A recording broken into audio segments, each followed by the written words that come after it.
ಭೀತಿ ತೊರೆಯುವ ನಾವು ಪರೀಕ್ಷೆ ಬರೆಯುವ ಪರೀಕ್ಷಾವಾಣಿಯ ನಾವು ನೋಡಿ ಕಲಿಯುವ ಖಾಲಿ ಜಾಗ ಭರ್ತಿ ಮಾಡಿ ಹೊಂದಿಸಿ ಬರೆದು ಲೆಕ್ಕ ಮಾಡಿ ಚಿತ್ರ ಬರೆದು ಭಾಗವ ಹೆಸರಿಸಿ ಎಲ್ಲ ಪ್ರಶ್ನೆಗೂ ಉತ್ತರಿಸಿ ಪಾಸು ಫೇಲು ಗೆಲುವು ಸೋಲು ಜೀವನ ಎಲ್ಲಕ್ಕಿಂತ ಮಿಗಿಲು ಅಂಕಗಳೆಂದರೆ ಮೇಲಿನ ತೊಗಟೆ ವಿದ್ಯೆ ಅದರ ಒಳಗಿನ ತಿರುಳು ಭೀತಿ ತೊರೆಯುವ ನಾವು ಪರೀಕ್ಷೆ ಬರೆಯುವ ಪರೀಕ್ಷಾವಾಣಿಯ ನಾವು ನೋಡಿ ಕಲಿಯುವ ಪರೀಕ್ಷಾವಾಣಿಯ ನಾವು ನೋಡಿ ಕಲಿಯುವ ಪರೀಕ್ಷಾವಾಣಿಯ ನಾವು ನೋಡಿ ಕಲಿಯುವ ಪರೀಕ್ಷಾವಾಣಿ.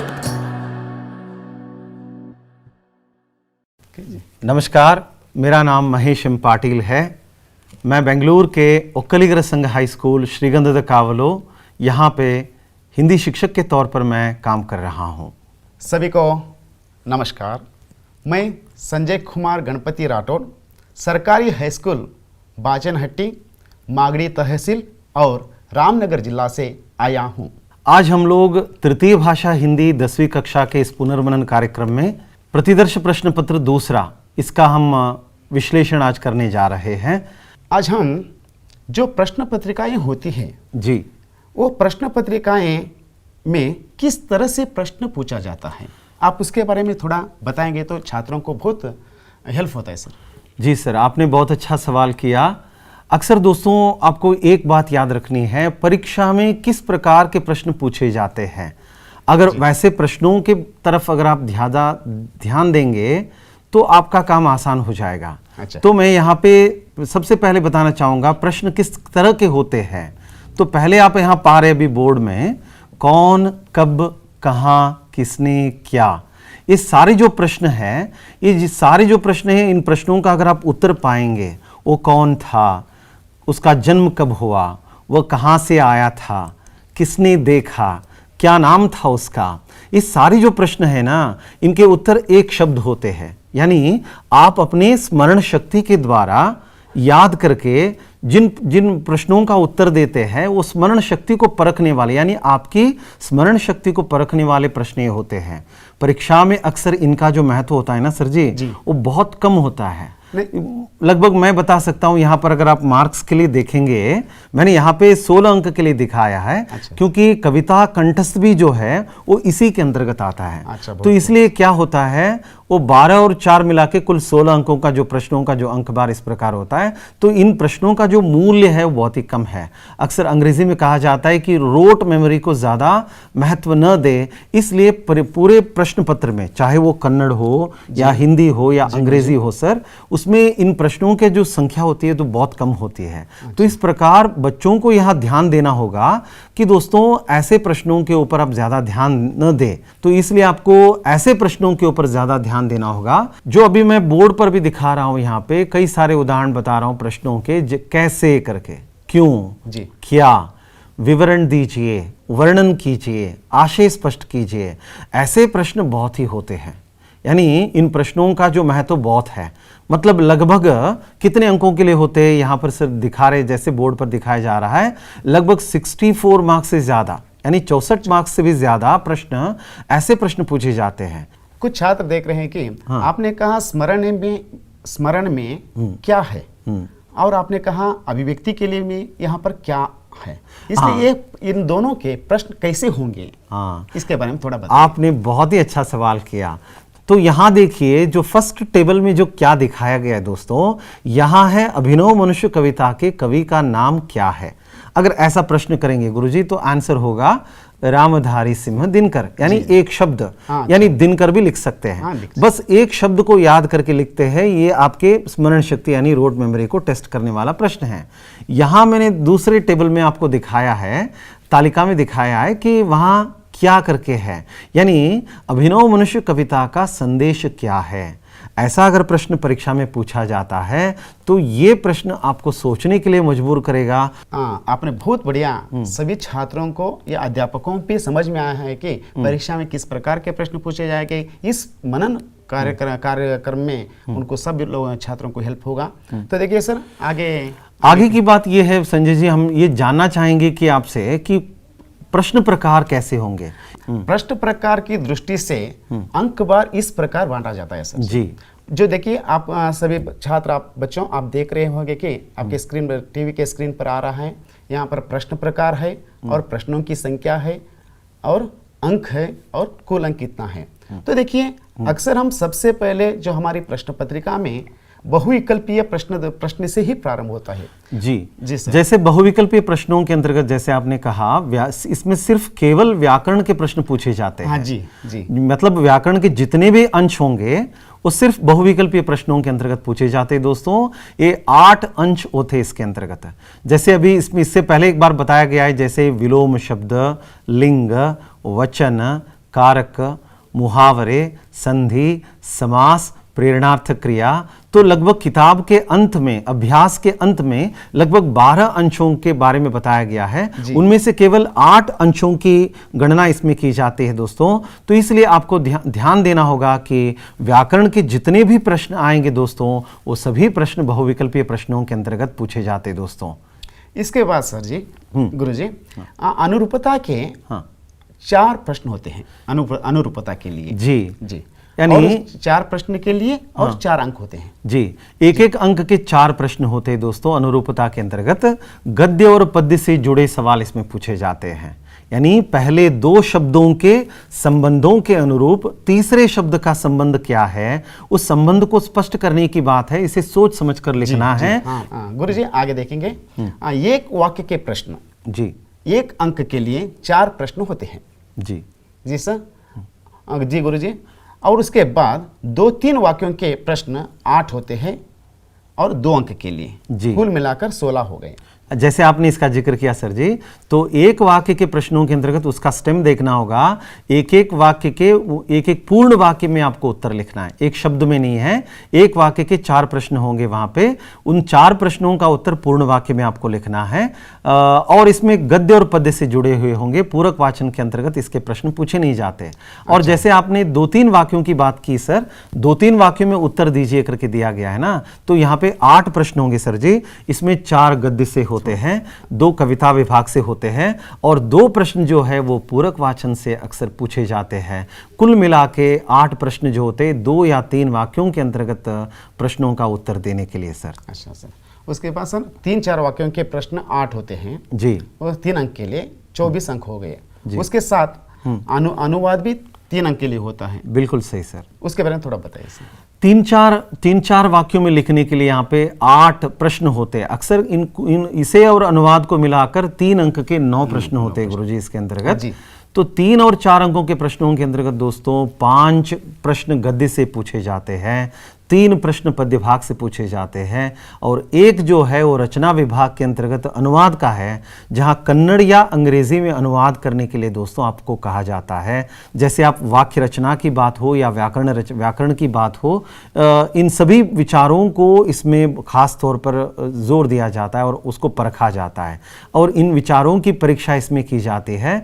तो इसलिए आप अपने शब्दों में, है ना, 4-5 वाक्यों में क्या कर सकते हैं, उस विषय का प्रतिपादन आप कर सकते हैं दोस्तों। 4-5 वाक्य के प्रश्न 2 होते हैं सर जी। शायद आप लोगों को पता है कि शायद एक गद्य से और एक पद्य। जी सर। गद्य भाग से अक्सर पूछा जाता है दोस्तों। ऐसे चंद पाठ है, पूरी किताब में ऐसे चंद पाठ है, उन पाठों के अंतर्गत क्या होता है, वहां पे विकल्प दिया जाता है गुरुजी। यानी छात्र के मदद के लिए विकल्प दिया जाता है, 2 प्रश्न दिए जाते हैं और उसी पाठ के अंतर्गत एक प्रश्न होता है। तो उसमें से एक प्रश्न को उठाकर क्या करना है आपको, आप अपने विचारों को बहुत ही विवरणात्मक ढंग से क्या करना होगा, उन विचारों का प्रतिपादन या प्रकट करना होगा। तो एक गद्य भाग से होता है एक प्रश्न। उसके बाद एक कविता विभाग के अंतर्गत एक 4 अंक का एक बहुत बड़ा प्रश्न जो बच्चों के लिए बहुत ही प्यारा है, मैं समझता हूँ, वह है कविता कंठस्थ के लिए एक प्रश्न पूछा जाता है। गुरुजी, एक कविता कंठस्थ के लिए पूछा जाता है ना, हाँ, उसे विकल्प दिया जाता है क्या? नहीं सर, आजकल के जो प्रश्न पत्र में आपने देखा होगा, जो हम लोग प्रतिदर्श प्रश्न पत्र यानी मॉडल पेपर को जो पहले में बता चुके हैं और दूसरे में भी हम बताने जा रहे हैं, तो अक्सर आप जान गए हैं दोस्तों, आप अपने अध्यापकों के जरिए, क्योंकि इसमें विकल्प नहीं दिए जाते, क्योंकि कविता कंठस्थ के लिए 2 कविताएं निर्धारित है, एक है तुलसी के दोहे और दूसरा है कोशिश करने वालों की कभी हार नहीं होती। इन 2 कविताओं के अंतर्गत एक कविता को कविता कंठस्थ के लिए चयन किया जा सकता है। आमतौर पर जैसे आपने इसका अच्छा जिक्र किया, अगर 3 अंक के लिए यानी हम रसग्रहण की बात करते हैं, एक प्रश्न जो आता है प्रश्न का प्रकार की दृष्टि से, रसग्रहण जो प्रश्न जो है वो उसमें मौलिकता का आकलन किया जाता है। जी जी गुरुजी। यानी एक कवितांश को देकर वहाँ उसका भावार्थ लिखने के लिए कहा जाता है और उसमें कविता में निहित मूल्य को, संदेश को परखने के लिए ज़्यादा जोर दिया जाता है। मैं समझता हूँ सर, पूरी किताब में अगर कविताओं के अंतर्गत देखा जाए तो मौलिकता से भरे प्रश्न जो है, वो मौलिकता से भरे हुए जो विचार जो है वो दोहों के अंतर्गत है, इसलिए अक्सर दोहों को इसके अंतर्गत चयन किया जाता है भावार्थ के लिए, और बचा जो है अगर दोहे को अगर इसका अंतर्गत चयन किया जाता है तो बची हुई कविता जो है वो कोशिश करने वालों की हार नहीं होती। जैसे पेज नंबर 153 में जैसे बताया गया है, वो आखिर की 6 पंक्तियां हैं, उन 6 पंक्तियों को अगर आप बच्चे छात्र अच्छी तरह से तैयार कर लेते हैं तो मैं समझता हूँ 4 अंक वे आसानी से इस प्रश्न के अंतर्गत वे पा सकते हैं सर। जी सर। उसके बाद अपठित गद्यांश, ये 4 अंक के लिए एक प्रश्न होता है। जी सर। उसके बाद निबंध रचना, हाँ। 4 अंक के लिए एक प्रश्न। हाँ सर। और इस बार से हाँ। यानी इस बार से पत्र लेखन के लिए 5 अंक दिया गया है। जी सर। एक प्रश्न, उसमें विकल्प होते हैं। जी सर, जी सर। जैसे आपने कहा कि अपठित गद्यांश, यानी अंग्रेजी में उसे अनसीन पैसेज करके कहते हैं, जो किताब से बाहर की बात है, आपके स्तरानुकूल है ना, एक पैराग्राफ का चयन किया जाता है, एक अनुच्छेद का चयन किया जाता है, तो उसके अंतर्गत 4 प्रश्न, छोटे छोटे 4, एक वाक्य के 4 प्रश्न पूछे जाते हैं दोस्तों। तो उन 4 प्रश्नों को क्या करना पड़ेगा, उस अनुच्छेद को पढ़कर क्या करना है, उन प्रश्नों का उत्तर देना है। तो उसके बाद एक निबंध है।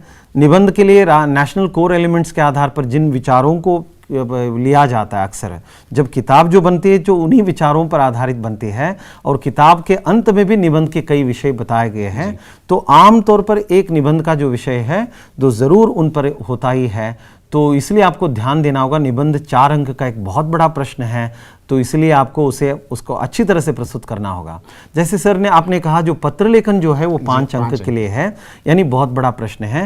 यानी इस बार आपने देखा होगा कि हर सब्जेक्ट के जो प्रश्न पत्र के प्रारूप में यानी डिज़ाइन में आपने देखा होगा 5 अंक का एक प्रश्न होता ज़रूर है।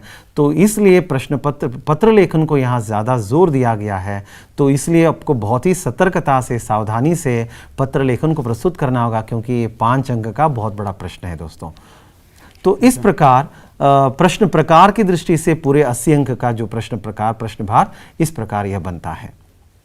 जी गुरुजी, अब हम जो हमारी कर्नाटक माध्यमिक शिक्षा परिषद मंडल द्वारा मॉडल क्वेश्चन पेपर दूसरा, इसके पहले जी यही पर हमारे ये पुनर्मनन कार्यक्रम द्वारा आपने पहला मॉडल क्वेश्चन का आपने उसके बारे में विस्तार से बताया था। जी सर।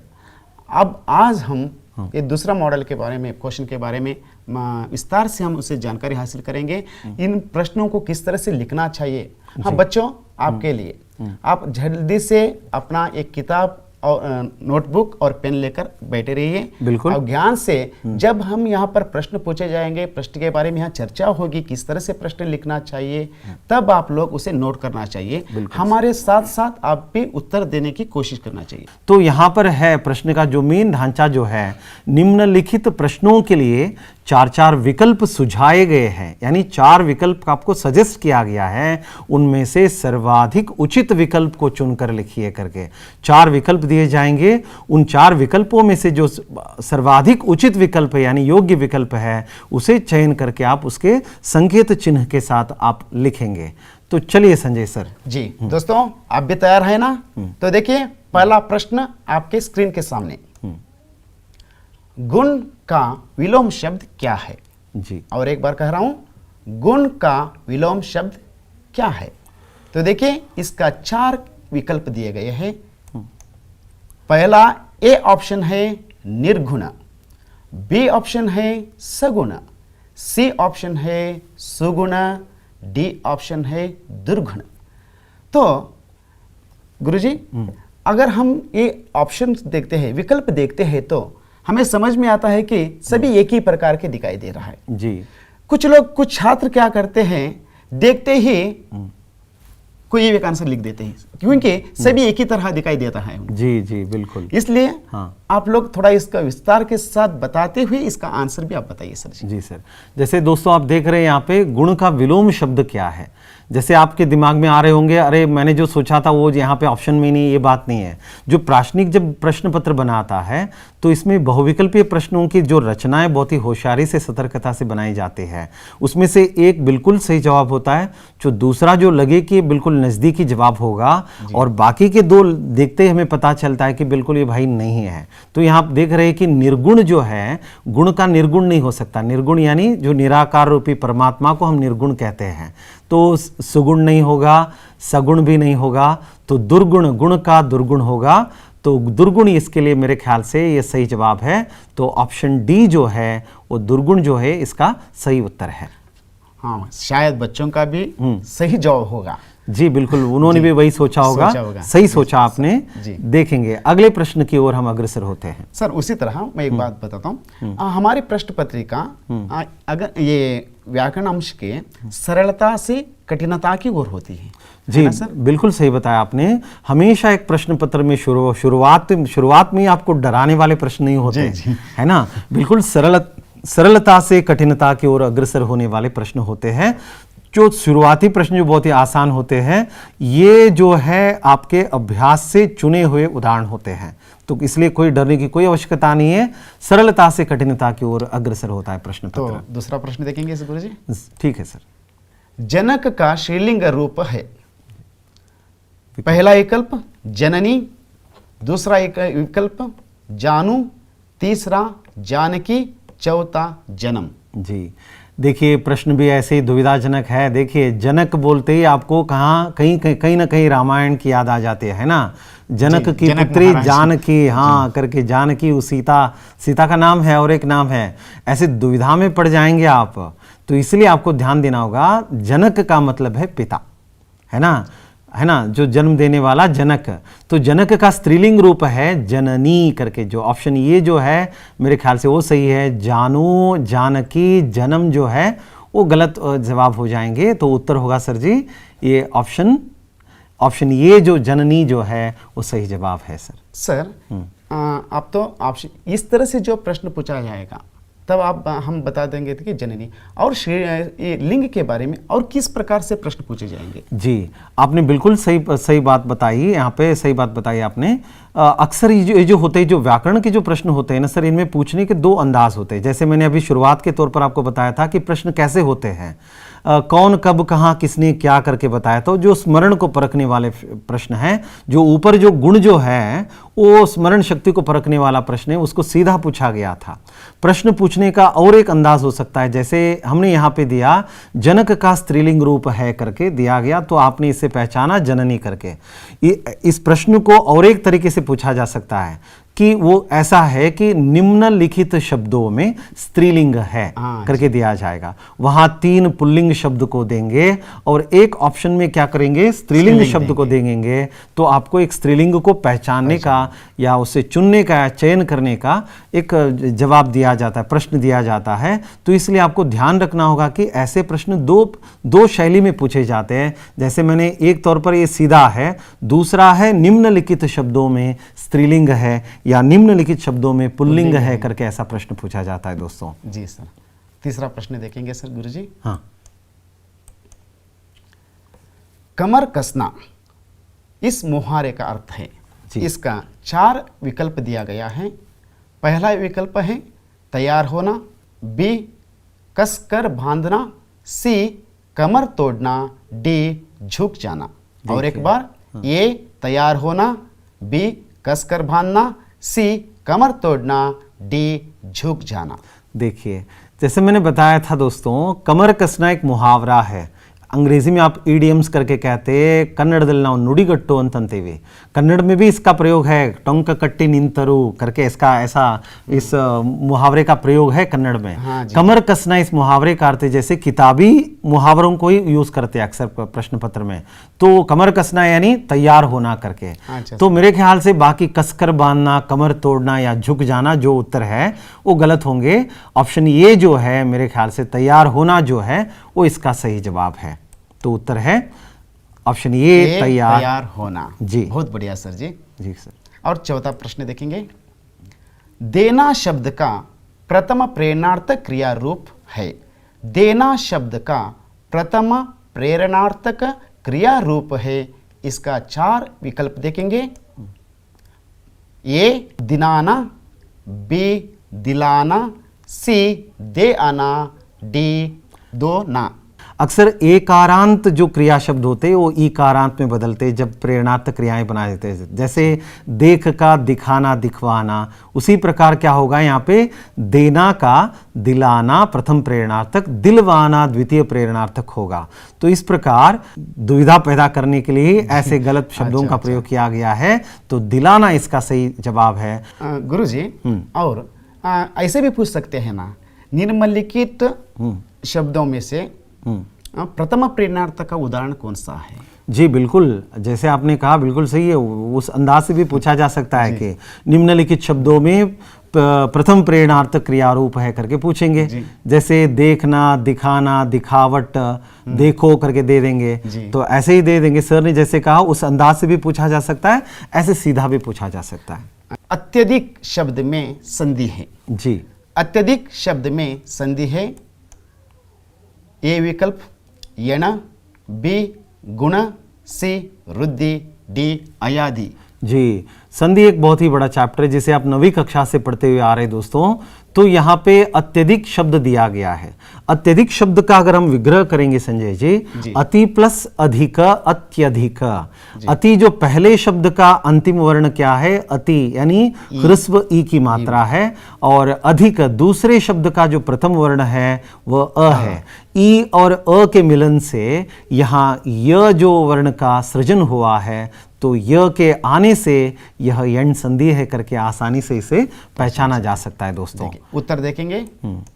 तो उत्तर ए यण संधि। यण संधि ठीक है सर। जी। तो इस प्रकार ए यण संधि करके आपको लिखना होगा। आपको सिर्फ यहाँ पे ऑप्शन के साथ संधि का नाम लिखना होगा, वहाँ विग्रह करने की कोई ज़रूरत नहीं, जैसे आप दिमाग में कर लीजिए। और मैंने आपको समझाने के लिए यहाँ पे विग्रह का प्रयोग आपके सामने किया दोस्तों। चलिए अगले प्रश्न की ओर जाते संजय जी। अगला प्रश्न है, गुरु दक्षिणा शब्द में समास है। गुरु दक्षिणा शब्द में समास है। तो पहला ऑप्शन है कर्मधारय, बी तत्पुरुष, सी अव्ययीभाव, डी बहुव्रीहि समास। इनमें से कौन सा बहुव्रीहि समास, इसमें कौन सा आंसर होगा सर? ठीक है, गुरु दक्षिणा शब्द आप देखते ही आप पहचान गए कि गुरु के लिए दक्षिणा है ना, तो इसका विग्रह भी ऐसे किया जाता है। आपको यहाँ विग्रह नहीं पूछा गया है, गुरु के लिए दक्षिणा, गुरु दक्षिणा। विग्रह करने पर देखिए जहाँ कारक शब्दों का प्रयोग किया जाता है, के लिए संप्रदान कारक का प्रयोग किया गया है। और यहाँ पे हम किसकी बात कर रहे हैं, दक्षिणा की बात कर रहे हैं। दूसरा पद प्रधान है संजय जी यहाँ पर। जैसे राजकुमार, राज का कुमार, राजकुमार, हाँ, राजा का कुमार, राजकुमार, यहाँ दूसरा पद प्रधान, यहाँ पर हम कुमार की बात कर रहे हैं, है ना। तो जहाँ दूसरा पद प्रधान है तो वह तत्पुरुष समास का उदाहरण हो सकता है, बिल्कुल। तो ऑप्शन बी तत्पुरुष समास जो है इसके लिए सही जवाब होगा। बेलूर मंदिर डैश शिल्पकला अनोखी है। इसका 4 ऑप्शन है, ए का, बी के, सी की, डी की। बेलूर मंदिर डैश शिल्पकला अनोखी है। अगर शिल्पकला यहाँ पे देखना होगा कि ये पुल्लिंग है, स्त्रीलिंग है। शिल्पकला शब्द जो है वो स्त्रीलिंग है। जब अगला शब्द अगर स्त्रीलिंग है तो वहाँ पे संबंध कारक की का प्रयोग किया जाता है। जो ऑप्शन डी जो है वह की जो है, ऑप्शन डी जो संबंध कारक है, बेलूर मंदिर की शिल्पकला अनोखी है। हाँ। इसका उत्तर की जो इसका उत्तर सही है सर। आगे के प्रश्न की ओर जाएंगे। बाल शक्ति की जय वाक्य के लिए प्रयुक्त विराम चिन्ह है। हाँ। इसका 4 ऑप्शन देखेंगे। पहला है अल्प विराम, दूसरा पूर्ण विराम, तीसरा विस्मयादि बोधक, चौथा प्रश्नवाचक। जी, ये विराम चिन्ह से जुड़ा हुआ प्रश्न है दोस्तों। ये ऊपर वहां पे प्रश्न दिया गया आपको, बाल शक्ति की जय करके। जैसे ही आप इस वाक्य को पढ़ेंगे, जैसे सर ने कहा, कईयों के चेहरों पर मैंने देखा कि आपके पास जवाब है अभी, वहां पे चिन्ह नहीं दिया गया है ना सर, सिर्फ वाक्य दिया गया है, अधूरा वाक्य है।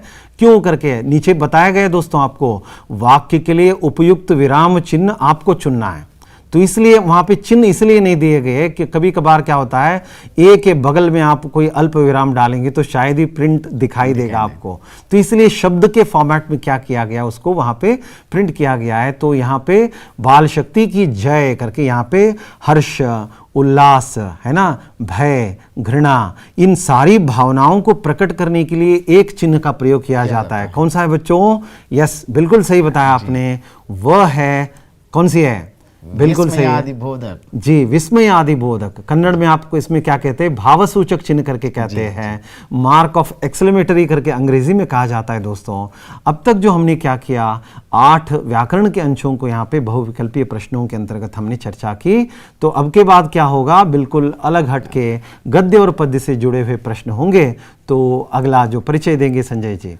अनुरूपता के प्रश्न इस प्रकार होते हैं जी। निम्नलिखित प्रथम 2 शब्दों के सूचित संबंधों के अनुरूप तीसरे शब्द का संबंधित शब्द लिखिए। जी, बिल्कुल सही फरमाया आपने।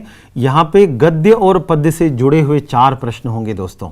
यानी पहले 2 शब्दों का संबंध क्या है, उस संबंध को आपको सही तरह से पहचानना होगा, तभी आप तीसरे शब्द का जो संबंध क्या कर सकते हैं, स्थापित कर सकते हैं। बताया गया है जैसे निमकौड़ी कड़वा। जी, ठीक है। कश्मीरी सेब क्या है करके पूछा गया आपके सामने। सर, इस प्रश्न को हम देखते हैं, हमें पता चलता है कि नीम कौड़ी कड़वा यानी कि स्वाद के बारे में यह प्रश्न पूछा गया है। बिल्कुल सही बताया ना आपने। सर? जी, गुरुजी, हाँ। तो देखिए, कश्मीरी सेब स्वाद में क्या है? मीठा है। उसका स्वाद कैसा होता है, जैसे आपने बताया मीठा।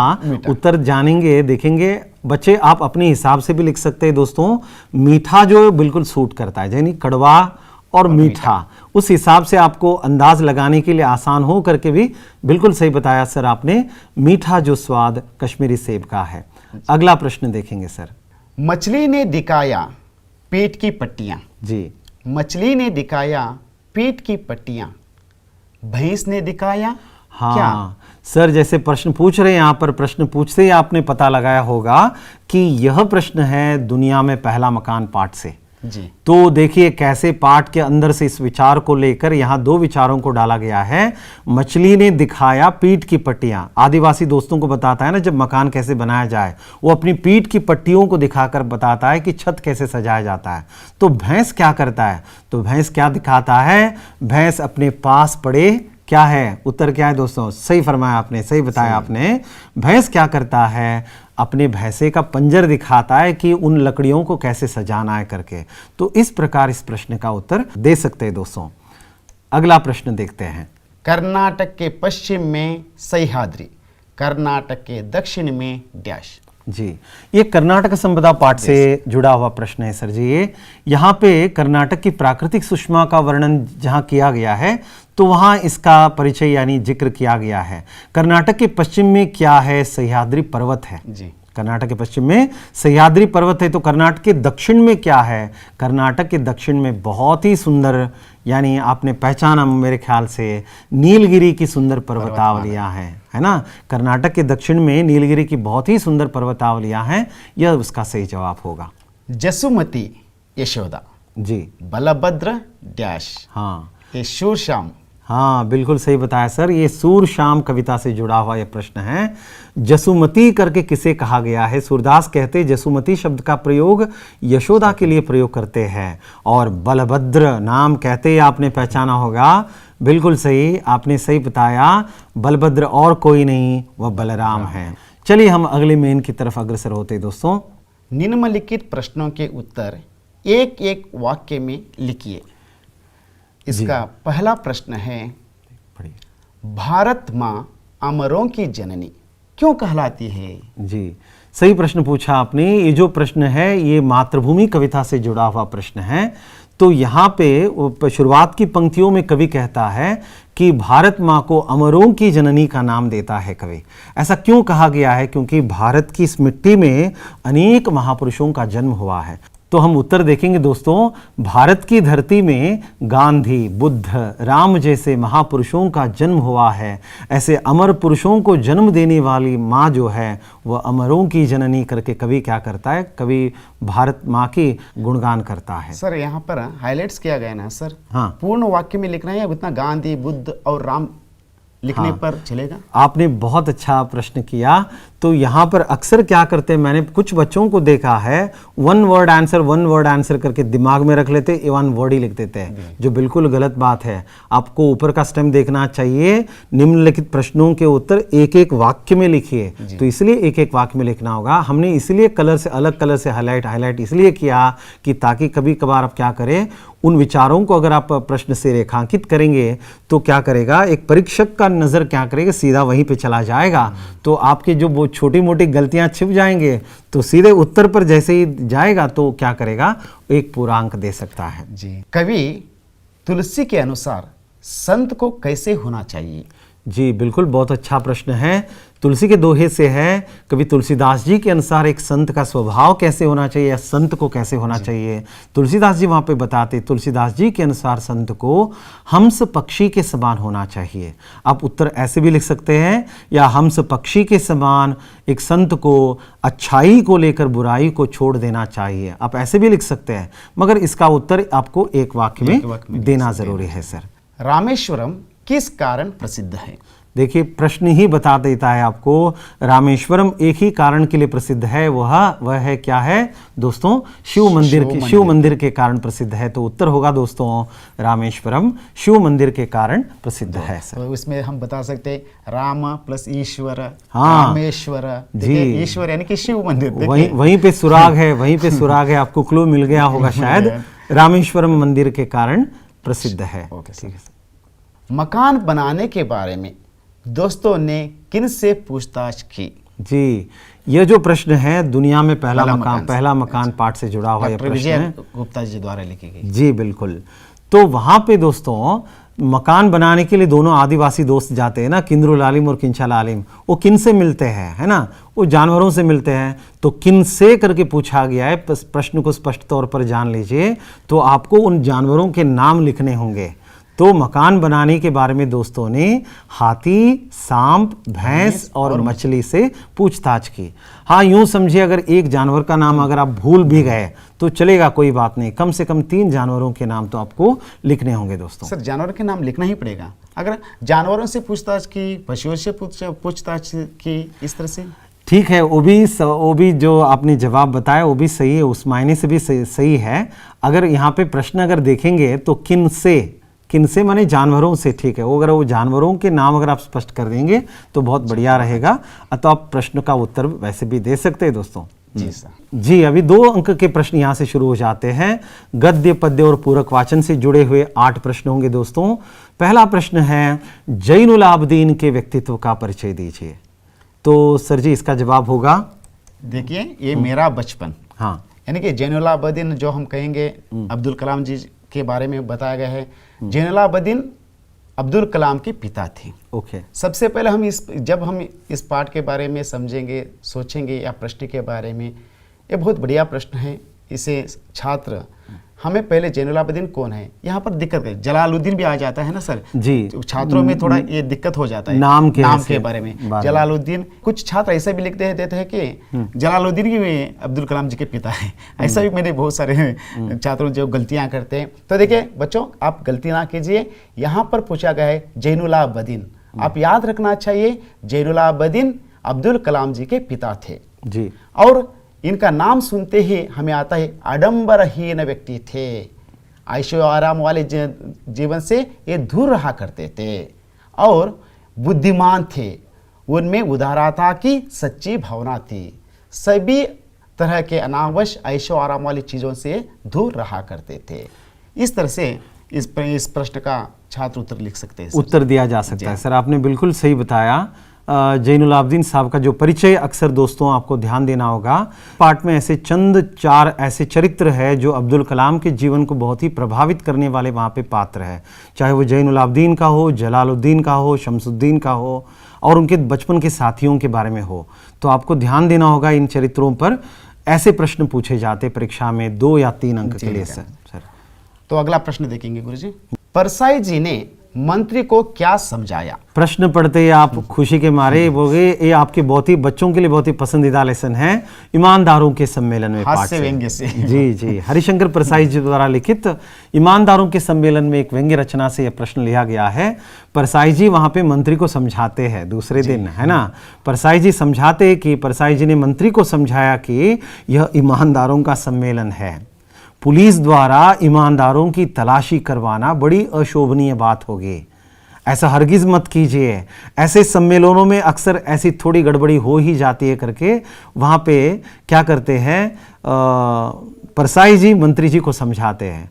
आप उस डायलॉग को ज्यों का त्यों भी लिख सकते हैं, ऐसे आप इनडायरेक्ट स्पीच में भी आप इन वाक्यों का प्रयोग करके आप अपने शब्द में इस प्रश्न का उत्तर दे सकते हैं सर। इस संदर्भ में आपको एक बात पूछना चाहता हूँ गुरुजी। जी, मुझे बहुत सारे छात्रों ने मुझे फोन किया, सभी हमारे कर्नाटक राज्य के सभी जगह सभी जिलों से जिला से उन्होंने फोन करके मुझे कहा, सर जी हम आउट ऑफ आउट अंक पाना चाहते हैं जी, हम क्या करना चाहिए, कैसी पढ़ाई करना चाहिए, कैसा लिखना चाहिए। अगर और उनके मन में दिक्कत है कि वे सोचते हैं अगर कुछ ग्रामर मिस्टेक हो तो पूरा मार्क्स कट जाएगा, या ऐसा सोचते हैं छात्र जी। उसके बारे में आप थोड़ा बताइए। बिल्कुल 80 के 80 अंक आप प्राप्त कर सकते हैं हिंदी में। हिंदी एक बहुत ही सरल सुंदर भाषा है दोस्तों।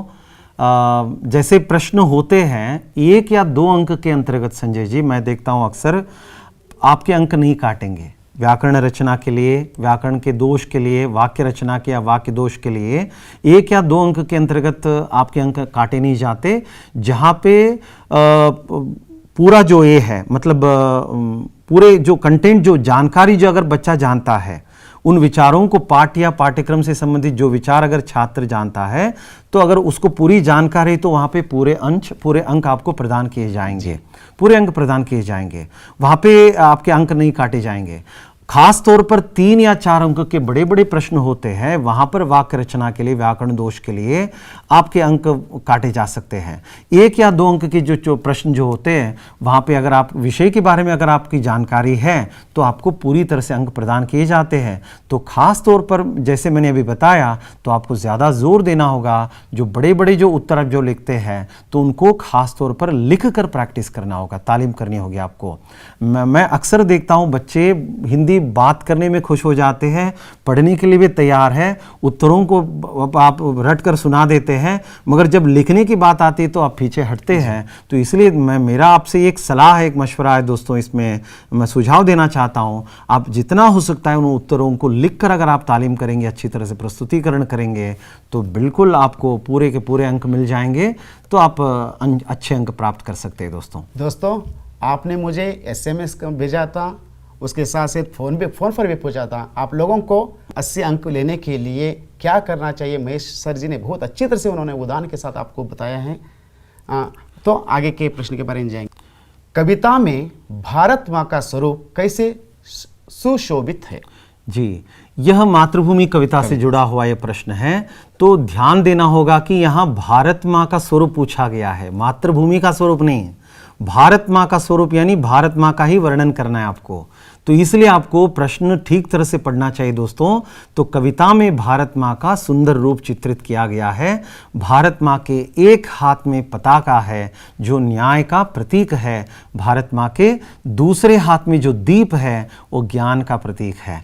तो जिस प्रकार भारत माँ का वर्णन, स्वरूप का वर्णन किया गया है, तो उन्हीं विचारों को आपको प्रस्तुत करना होगा। अगर प्रकृति सौंदर्य की बात करते तो प्रकृति सौंदर्य की बात कीजिए, भारत माँ के स्वरूप के बारे में लिखने के लिए कहा गया है तो भारत माँ का स्वरूप आपको बताना होगा।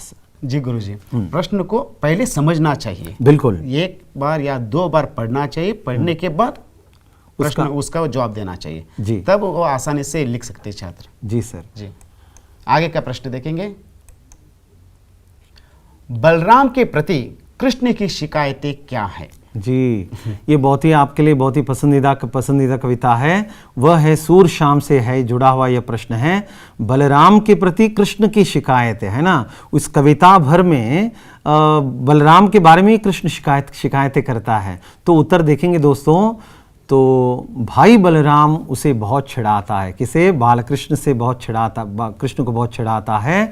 वह कहता है कि यशोदा ने उसे जन्म नहीं दिया है, बल्कि उसे बाजार से मोल लिया गया है। बलराम का ये भी छिड़ाना है कि नंद और यशोदा तो दिखते गोरे हैं, अच्छा। और कृष्ण का शरीर क्यों काला है करके वो इसे बार बार चिढ़ाता है। और ग्वाल बालों के सामने वो उसकी मजाक उड़ाता है, दिल लगी करता है। तो बहुत ही एक सुंदर कविता है। उस सुंदर कविता में जुड़े हुए ये दो भाग है। वहाँ पे एक तरफ बलराम के प्रति शिकायतें आपको दिखाई देगी, और दूसरा है यशोदा उसको तसल्ली देती है कृष्ण को। यहाँ पर कृष्ण क्या क्या शिकायतें करता है, यह प्रश्न बहुत ही महत्वपूर्ण प्रश्न है। आपको इस पर ध्यान देना होगा दोस्तों। कृष्ण की बाल लीला के बारे में, जी, बाल जी, लीला जी। का वर्णन इसमें दिया गया, सूरदास करते हैं। अच्छा, जी अच्छा। जी। और अगला प्रश्न, मैं पढ़ूं? लेखक के सम्मेलन में भाग लेने का कारण क्या था? जी, और एक बार यह प्रश्न दोहराया गया है कि और एक बार, यानी उसी पाठ से और एक प्रश्न आया है ईमानदारों के सम्मेलन में, है ना। ईमानदारों के सम्मेलन में हरिशंकर परसाई जी को बुलाया जाता है, तो सम्मेलन में उनके भाग लेने का कारण क्या था? यहाँ दो कारण हैं। उत्तर देखेंगे हम दोस्तों। लेखक सम्मेलन में, ईमानदारों के सम्मेलन का उद्घाटन करने गए थे, है ना। उन्हें मुख्य अतिथि के तौर पर बुलाया गया था, तो सम्मेलन का उद्घाटन करने गए थे। साथ ही वे दूसरे दर्जे में जाकर पहले दर्जे का किराया लेना चाहते थे। इस प्रकार वे 150 रुपये बचाना चाहते थे। यहाँ उनके उद्देश्य दो है। एक तो सम्मेलन का उद्घाटन किया भाई, दूसरा है पैसे मिल जाएंगे आसानी से करके। इस उद्देश्य से लेखक सम्मेलन में भाग लेने के लिए गए थे। तो यह उसका उत्तर है। सर, एक ही पाठ में 2 अंक के लिए 2 प्रश्न आ सकते हैं कैसे? जी सर, जैसे हाल ही में जब प्रश्न पत्र का प्रारूप बना, जो थीम बेस्ड क्वेश्चन पेपर बनाया जाएगा। थीम यानी गद्य के लिए इतने अंक नियुक्त किए गए हैं, यानी पूरे 11 पाठ है सर। 11 पाठ के अंतर्गत 32 अंकों के लिए प्रश्न पूछे जाते हैं। अच्छा। इसका मतलब ये नहीं कि भाई एक ही पाठ से लो, एक पाठ को छोड़ दो, ऐसा नहीं है। ये प्राश्निक की आज़ादी है कि हर पाठ और हर पद्य के ऊपर ज़्यादा ध्यान दिया जाएगा। मगर क्या है, it is a theme based question paper setting करके कहा जाता है। तो गद्य के लिए निर्धारित अंक 32 अंक है। तो हो सकता है ऐसे एक पाठ में से 2 प्रश्न पूछे जा सकते हैं सर। जी गुरुजी, आगे का प्रश्न देखेंगे। बाल शक्ति की टोली ने गांव का उद्धार कैसे किया? और एक बार कहिए। है ना सर। बाल शक्ति की टोली ने गांव का उद्धार कैसे किया, यह प्रश्न है। उत्तर देखेंगे संजय जी। जी देखिए, बाल शक्ति की टोली ने सबसे पहले गांव की सफाई की। अच्छा। गांव के गड्ढे को मिट्टी से डांपा। जी। गांव में कूड़ा कचरा डालने के लिए एक निश्चित जगह बनाया। बहुत बढ़िया। गांव को हरा भरा रखने के लिए पेड़ पौधे लगाए। इस प्रकार बाल शक्ति की टोली ने गांव का उद्धार किया। तो देखिए गुरुजी, हम इसे देखते ही ये बाल शक्ति के संबंधित प्रश्न है। जो बाल शक्ति एकत्र होकर दोनों सभी दोस्तों ने मिलकर जो उस गांव के उद्धार करने के लिए जो क्या क्या काम किया जाता है, यहाँ पर उसके बारे में जिक्र किया गया है गुरुजी। जी बिल्कुल, जैसे आपने कहा बिल्कुल सही सर। कई सारे अंश आपने बताए इसमें। तो छात्र आप 2 या 3 अंशों का ग्रहण कर सकते हैं। 2 या 3 वाक्यों में बाल शक्ति की टोली ने क्या क्या किया, काम किया, आप उसे आप उत्तर में प्रस्तुत कर सकते हैं दोस्तों। अगले प्रश्न की तरफ जाएंगे सर जी। तो प्रश्न है, सौरमंडल में शनि का स्थान क्या है ना। ये प्रश्न दुविधाजनक है, सोचिए एक बार, ध्यान देना होगा आपको। सौरमंडल में शनि का स्थान क्या है करके। तो इसका उत्तर होगा संजय जी। शनि सौरमंडल का दूसरा बड़ा ग्रह है। सौरमंडल में बृहस्पति के बाद शनि ग्रह का कक्ष है। जी, तो आपने गौर किया दोस्तों यहाँ पे, यहाँ दो बातें हैं। एक है साइज में, शनि दूसरा बड़ा ग्रह है, शनि से भी बड़ा बृहस्पति है, तो इसलिए एक स्थान तो उसका क्या हो गया, मोटेपन के तौर पर दूसरा बड़ा ग्रह है। और एक बात है, जैसे आप आकाश के कक्ष में अगर आप देखेंगे तो बृहस्पति के बाद शनि ग्रह का कक्ष है, तो इस बात का ध्यान देखना होगा कि एक वाक्य का प्रश्न नहीं, यहाँ पे 2 अंश है, ये 2 अंक के लिए है। अक्सर जो ये प्रश्न जो होते हैं पूरक वाचन के अंतर्गत जो प्रश्न पूछे जाता है, जो क्वेश्चन नंबर 23 जो है वो शनि पाठ के अंतर्गत ही पूछा जाता है। वहां पे 2 प्रश्न पूछे जाएंगे और एक विकल्प होता है दोस्तों, जो आपको आसान लगे उस प्रश्न का आप चयन करके जवाब दे सकते हैं। शनि का उपग्रह टाइटन के बारे में लिखिए, इस तरह से, और दूसरा विकल्प भी दिया जाता है। जी। एक दूसरा प्रश्न देखिए, शनि का उपग्रह टाइटन के बारे में लिखिए।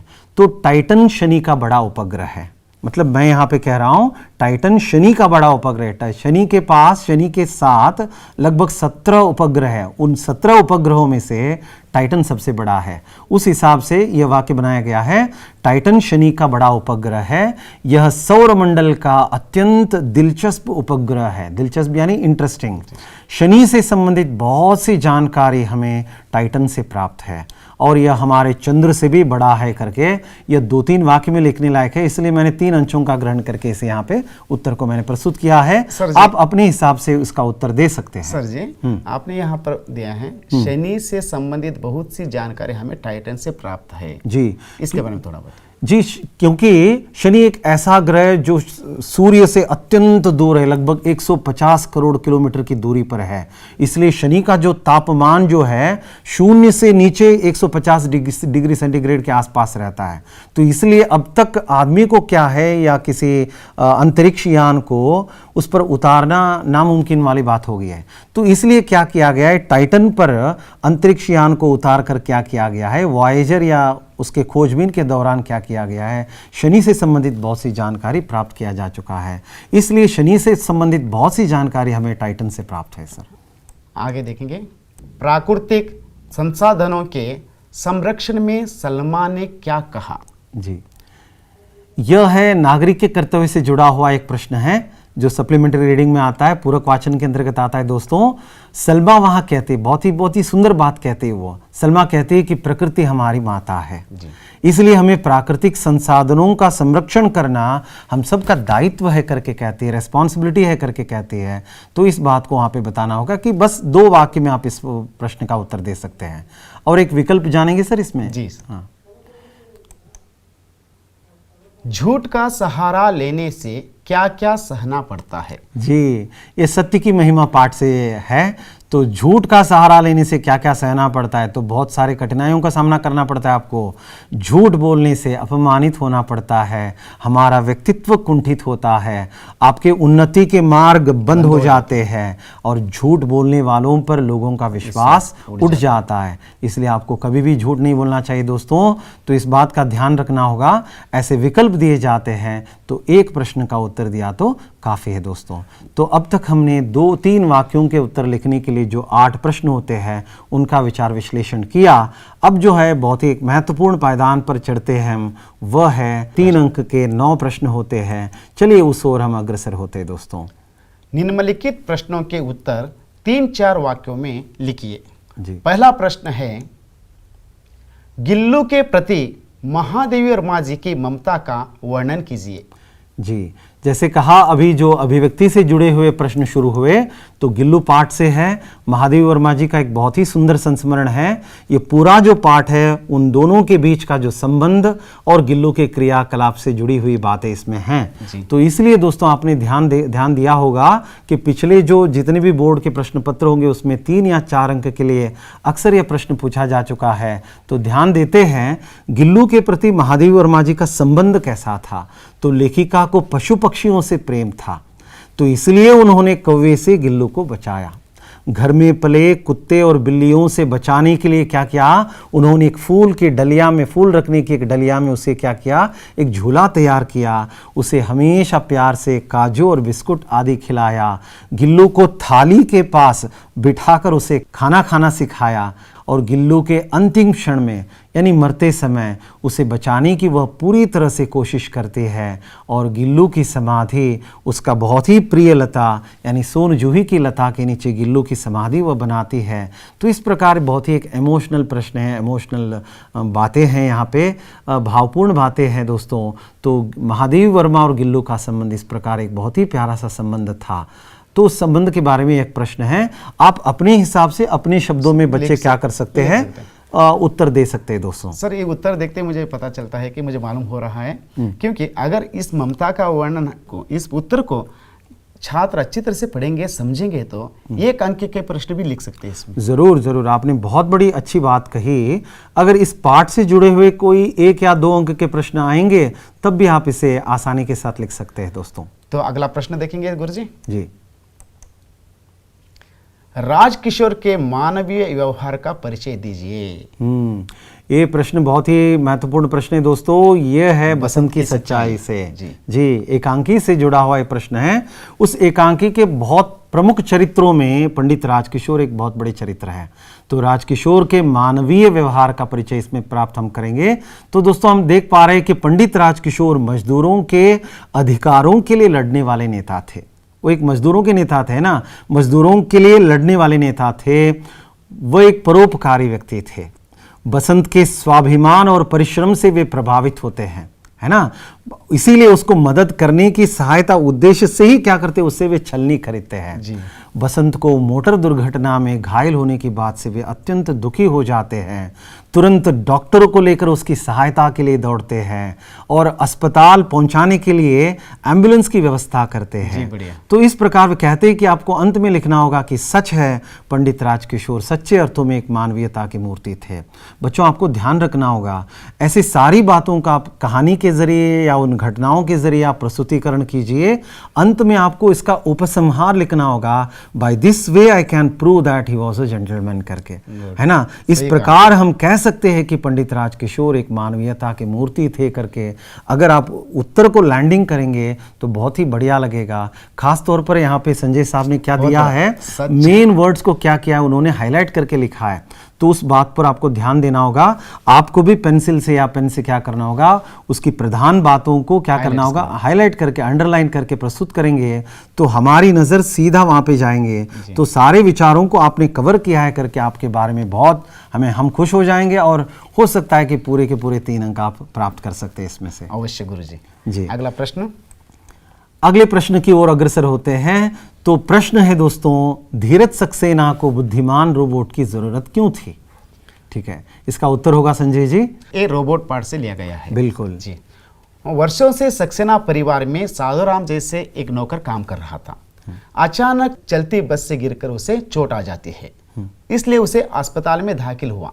इससे सक्सेना परिवार की मुश्किलें बढ़ जाती हैं जी। धीरज सक्सेना ने से परिवार वालों का कष्ट न सहा गया, इसलिए वे धीरज सक्सेना ने घर के कामकाज के लिए और नाती पोतों का गृह कार्य कराने और अपने काम कंप्यूटर पर संभालने के लिए एक बुद्धिमान रोबोट रखने का निर्णय लिया है।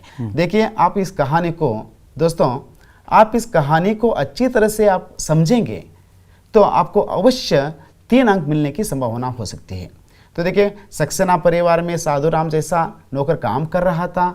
अचानक उसे बस से गिरकर चोट आ जाती है, इसलिए अस्पताल में दाखिल हो जाता है। घर में काम करने वाला कोई नहीं रहता है, तब क्या करे, क्योंकि उनका नाती पोतों का घर था। इस तरह से बच्चे लिखने पर उनको 3 अंक मिलने की संभावना है सर। जी सर, आपने सही बताया। इस मामले में तो कहानी को अच्छी तरह से जानना होगा, तभी आप ऐसे प्रश्नों का उत्तर आप अपने शब्दों में वर्णन या विवरण के रूप में दे सकते हैं दोस्तों। अगला प्रश्न है, दक्षिणी शिखर चढ़ते समय बिछेंद्री के अनुभवों का विवरण दीजिए। तो देखिए गुरुजी, दक्षिणी शिखर पर बिचेंद्री पाल को अनेक कठिनाइयों का सामना करना पड़ा। हवा की गति तेज हो गई थी। उस ऊंचाई पर तेज हवा के झोंके भूरे भूरे बर्फ के कणों को चारों तरफ उड़ा रहे थे, जिससे कुछ दिखाई नहीं दे रहा था। ढलान एकदम सीधी नीचे चली गई है। यहाँ देखकर उनकी सांसें मानो एकदम रुक गई। तब उन्होंने पाया कि थोड़ी दूर तक कोई ऊंची चढ़ाई नहीं है, तो उन्हें लगा कि सफलता बहुत नजदीक है। बहुत बढ़िया सर, बहुत बढ़िया। अपने बिचेंद्री के अनुभवों को हमने हमारे सामने रख दिया आपने पढ़ने के जरिए। सर ने कितनी अच्छी तरह से सही उतार चढ़ाव के साथ उन विचारों को, उन भावनाओं को प्रकट किया। तो आपको ध्यान देना होगा दोस्तों, दक्षिणी शिखर पर चढ़ते समय बिचेंद्री के जो अनुभव थे, उन अनुभवों को प्रकट किया गया अच्छी तरह से। आप अपने शब्दों में भी इसका उत्तर दे सकते हैं या इन विचारों को आप अपनाकर जरूर एक अच्छे उत्तर आप प्रस्तुत कर सकते हैं सर। गुरुजी, इसे जो ये वाक्य के रूप में है, इसे बुलेटिन पैड जैसे लिख सकते हैं क्या? हाँ, आपने बिल्कुल एक अच्छी बात कही। अक्सर बच्चे ऐसे कोशिश करते हैं, ऐसे समाज विज्ञान में या वे विज्ञान के अंतर्गत जब उत्तर लिखते हैं तो बुलेट पॉइंट्स के जरिए वे लिखते हैं, आधार बिंदुओं को बनाकर लिखते हैं। जहाँ तक कि भाषा का सवाल है दोस्तों, जहाँ पर आपको अभिव्यक्त करना है, विचारों को प्रकट करना है, वर्णन करना है, जहाँ विवरण देना है, वहाँ आपको पूरे वाक्यों में, पूरे अनुच्छेद में लिखना है। कई ऐसे पाठ है, इंटरनेट हो या शनि से जुड़ा हो पाठ हो या कर्नाटक संपदा हो, कुछ ऐसे पाठ आते जहाँ पर कुछ ऐसे प्रश्नों का आपसे मांगते हैं, उत्तर मांगते हैं, तो जहाँ आप क्या कर सकते हैं, बुलेट पॉइंट्स के जरिए उत्तर लिख सकते हैं। तो अगला प्रश्न देखेंगे गुरुजी। जी, ज्ञान विज्ञान के क्षेत्र में कर्नाटक की प्रगति का वर्णन कीजिए। देखिए, कर्नाटक संपदा से जुड़ा हुआ यह प्रश्न है। उत्तर देखेंगे दोस्तों, ज्ञान विज्ञान के क्षेत्र में कर्नाटक की प्रगति का वर्णन यहाँ पे बताया गया है। कुछ चंद बातें हैं, एक नया प्रश्न है, आप देख लीजिए एक बार। ज्ञान विज्ञान के क्षेत्र में कर्नाटक ने अपनी महत्तर उपलब्धियां प्राप्त की है। Sir C V Raman, sir M Visvesvaraya, sir CNR Rao, doctor Shakuntala Devi जैसे दिग्गजों ने और वैज्ञानिक तथा प्रौद्योगिकी के क्षेत्र में नारायण मूर्ति ने अपनी महत्तर उपलब्धियों से कर्नाटक को विश्व पटल पर अंकित किया है। यहाँ प्रसिद्ध भारतीय विज्ञान संस्थान, HMT, ITI, BHEL, BL जैसी बृहद संस्थाएं हैं। बेंगलुरु शिक्षा का ही नहीं बल्कि बड़े बड़े उद्योग धंधों का भी केंद्र है। सिर्फ कर्नाटक की बात करें, पूरे कर्नाटक में ज्ञान विज्ञान के क्षेत्र में कर्नाटक ने कितनी तरक्की की है, कितनी प्रगति की है, तो पाठ के आधार पर ऐसे विचारों को आप क्या कर सकते हैं, प्रकट कर सकते हैं दोस्तों। तो अगले प्रश्न की ओर हम अग्रसर होते हैं संजय जी। समय का सदुपयोग कैसे करना चाहिए, तो इसका उत्तर बताएंगे संजय जी? जी जी अवश्य। समय अत्यंत अनमोल है जी। समय का महत्व धन से भी ज्यादा है जी। समय ईश का दिया हुआ अनुपम धन है। ईश्वर ने बहुत सारे वरदान दिए हैं, उनमें से सर्वश्रेष्ठ एक अमूल्य अनुपम धन क्या है, वो समय है। इसलिए हमें काम करने का जो अवसर प्राप्त है उसे व्यर्थ नहीं जाने देना चाहिए। बिल्कुल सही समय पर सही काम कर जीवन को सफलता करना चाहिए। जो देखिए गुरुजी, हमारा जीवन ही समय पर निर्भर है सर। समय कभी नहीं रुकता है, समय के साथ साथ हम चलते रहना चाहिए। हाँ।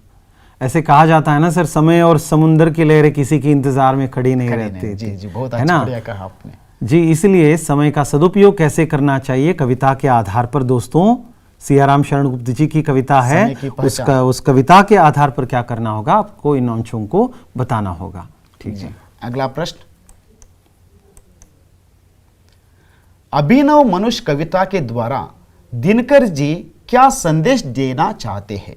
बहुत ही सुंदर कविता है और बहुत ही कड़ा संदेश देने वाली एक कविता है कि अभिनव मनुष्य कविता के द्वारा दिनकर जी हमें क्या संदेश देना चाहते हैं। तो ऐसे प्रश्न अक्सर पूछे जाते हैं 3 अंक के लिए दोस्तों, ध्यान दीजिए। अभिनव मनुष्य इस कविता के द्वारा कवि यह संदेश देना चाहते हैं कि प्रकृति पर विजय प्राप्त करना मनुष्य की साधना है, पर मानव के बीच में स्नेह का बांध बांधना मनुष्य मानव की सिद्धि है। जो मानव दूसरे मानव से प्रेम का रिश्ता जोड़कर, है ना, आपस की दूरी को मिटाता है, वही मानव कहलाने का योग्य होगा। अंत में दिनकर जी यह भी संदेश देते हैं कि मानव की सही पहचान उसकी बुद्धि या तर्क नहीं किंतु उसकी मानवीयता है करके एक बहुत ही अच्छी बात, यह सुंदर बात कहते हैं। तो इसलिए आपको ध्यान देना होगा दोस्तों, पेज नंबर 27 में कविता का आशय है, वहाँ नीचे से अगर ऊपर जाएंगे, bottom to top 4th line में, वहाँ बहुत अच्छी बातें बताई गई हैं, वहाँ वहीं से ये पंक्तियाँ उठाई गई हैं।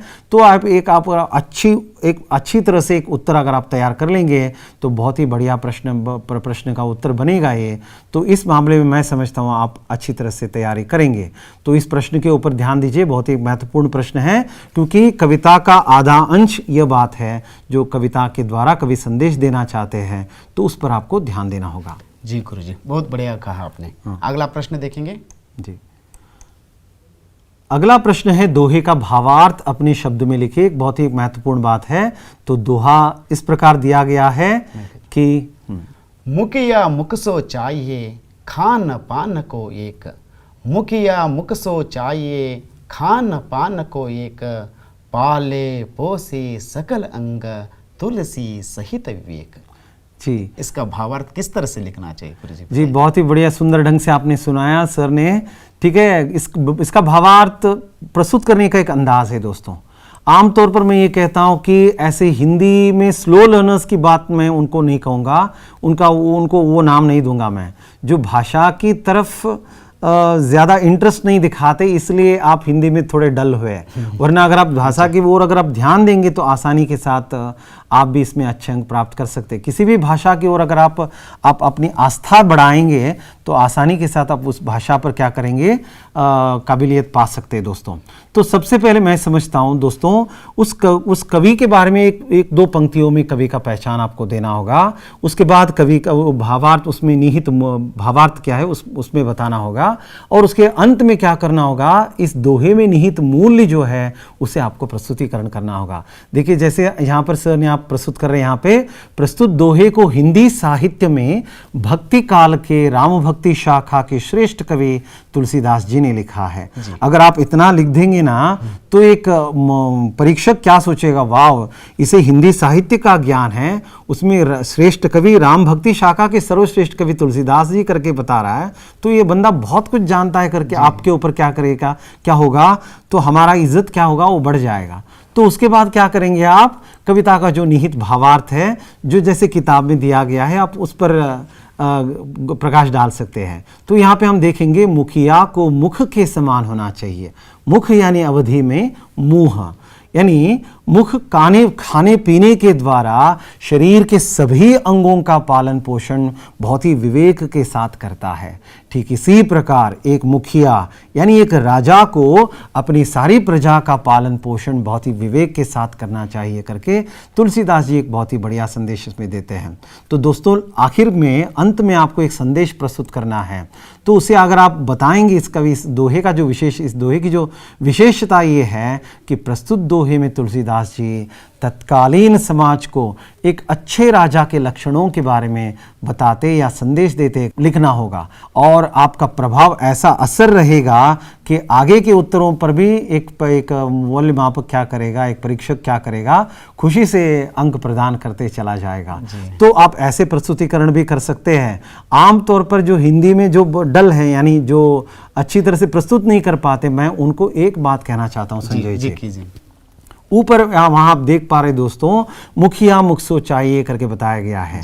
तो देखिए वहां पर आपको स्पेलिंग्स है, शब्द दिए गए हैं। अच्छा। उन शब्दों को थोड़ा बहुत चेंजेस करके क्या कर सकते हैं, आप आसानी से लिख सकते हैं। देखिए मुखिया मुख सो चाहिए है ना, मुखिया को लगाइए बीच में, मुख सो मुख के समान, चाहिए होना चाहिए करके डालिए। खान पान को एक, खान न के ऊपर एक ही मात्रा लगाइए, खाने पान को पीने बना दीजिए, खाने पीने का काम एक ही करता है करके लिख दीजिए। आगे की पंक्तियों में देखें, पालई पोसई सकल अंग तुलसी सहित विवेक, यानी तुलसी शब्द को लीजिए। तुलसीदास कहते हैं सकल अंगों का, शब्द देखिए आप पूरा शब्दों के नीचे एक या दो पेंसिल से लगा दीजिए अभी मार्क, किताब अपने हाथ में उठाइए दोस्तों। तो सकल अंगों का यानी शरीर के सभी अंगों का, पालई पोसई पालन पोषण करने का काम विवेक सहित करता है करके आप लिख सकते हैं। कई ऐसे छात्रों को मैंने देखा है संजय जी, अक्सर बच्चों को ये बहुत ही मुश्किल है भाई, इसे मैं नहीं लिखूंगा, मुझे नहीं लिखना है करके छोड़ देते हैं। अगर आप थोड़ा सावधानी बरतेंगे, थोड़ा ध्यान देंगे तो आमतौर पर आपको दिक्कतें होती है वर्तनी लिखने के लिए, स्पेलिंग्स लिखने के लिए। वहां पे वर्तनी दिए गए हैं, वहां पे शब्द है, उन शब्दों के सहारे उनको थोड़ा बहुत आगे पीछे करके एक छोटे से वाक्य बनाने की कोशिश करेंगे दोस्तों, आप आसानी से 3 में से 2 अंक कम से कम पा सकते हैं। दोस्तों आप महेश सर जी ने बहुत अच्छी तरह से, जब आपको इस तरीके से प्रसंग, भावार्थ, विशेषता ये नहीं लिखने होता है समझिएगा, तो भी आप किस आसानी से हम इसका भावार्थ लिख सकते हैं। महेश सर ने बहुत बढ़िया आपके सामने प्रस्तुत किया है। आप याद कीजिए, वैसा ही ऐसा लिखने का कोशिश कीजिए, बहुत से अंक मिलते हैं। लेकिन कुछ लिखने में कठिनाई हो ऐसे छात्र वो दूसरा तरीका अपना सकते हैं। अपना सकते हैं सर, जरूर अपना सकते हैं। आप अपने हिसाब से तैयारी करें, जैसे आपके अध्यापक ने आपको तैयार कराया है तो उसी हिसाब से आप लिख सकते हैं दोस्तों। एक प्रस्तुत करने का एक तरीका हम बता रहे हैं, ठीक है। और यही नहीं सर ऐसे ही लिखना, ऐसे ही लिखना, ऐसे नहीं है, ऐसी बात नहीं है। तो आप अपने हिसाब से उसे प्रस्तुत कर सकते हैं। खास तौर पर ध्यान देना होगा, यहाँ दोहे में जो निहित मूल्य जो है, संदेश जो है, उसे आपको समझना जरूरी है जिंदगी में। तो इसलिए उस मूल्य का अंश भी आपको क्या करना है, अंत में प्रकट करना है। ठीक है सर, हम अगले प्रश्न की ओर अग्रसर होते हैं। गद्यांश का अनुवाद कन्नड़ या अंग्रेजी में कीजिए जी। तो देखिए, बचपन में मेरे 3 अच्छे दोस्त थे, रामानंद शास्त्री, अरविंद और शिव प्रकाश। ये तीनों ब्राह्मण परिवारों से थे।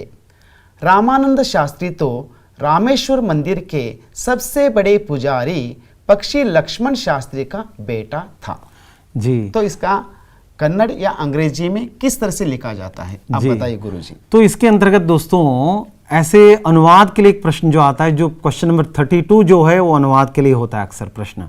तो आपको भी क्या करना है, आप अपनी भाषा में कर सकते हैं। इसका मतलब ये नहीं कि आप कन्नड़ में ही लिखना चाहिए या अंग्रेजी में लिखना चाहिए, ऐसी बात नहीं है। आमतौर पर इंग्लिश मीडियम के छात्र क्या करेंगे, वे अंग्रेजी में लिखने की कोशिश कर सकते हैं और वे भी कन्नड़ में भी लिख सकते हैं सर जी, ऐसी बात नहीं है। तो मैं एक सुझाव या सलाह मशवरा आपको देना चाहता हूं। हिंदी और कन्नड़ के जो वाक्य रचना के जो स्टाइल जो है, अंदाज जो है, बिल्कुल एक जैसा है। तो इसलिए कन्नड़ में आपको करना आसान होगा। बचपन में मेरे 3 दोस्त अच्छे दोस्त थे।